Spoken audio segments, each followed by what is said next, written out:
കാഴ്ചയുടെ രസതന്ത്രം. നേത്രഗോളത്തിന്റെ ഏറ്റവും ഉള്ളിലെ പാളിയായ ദൃഷ്ടിപടലത്തിലാണ് വസ്തുവിന്റെ പ്രതിബിംബം രൂപപ്പെടുന്നത്. ദൃഷ്ടിപടലത്തിൽ പ്രകാശഗ്രാഹികളായ റോഡ് കോശങ്ങളും കോൺ കോശങ്ങളും കാണപ്പെടുന്നു. നമുക്കിനി ഇവയുടെ ധർമ്മങ്ങൾ, പ്രവർത്തന രീതി എന്നിവ എന്തൊക്കെയാണെന്ന് നോക്കാം.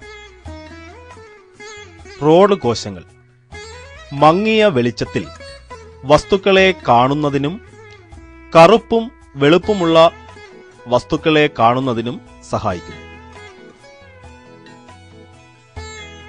റോഡ് കോശങ്ങളിൽ കാണപ്പെടുന്ന വർണ്ണവസ്തുവാണ് റോഡോപ്സിൻ.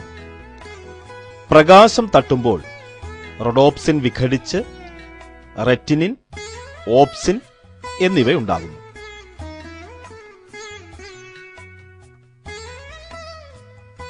ഈ പ്രവർത്തനഫലമായുണ്ടാകുന്ന ആവേഗങ്ങൾ ഉദ്ദീപനമായി തലച്ചോറിലെത്തുന്നു.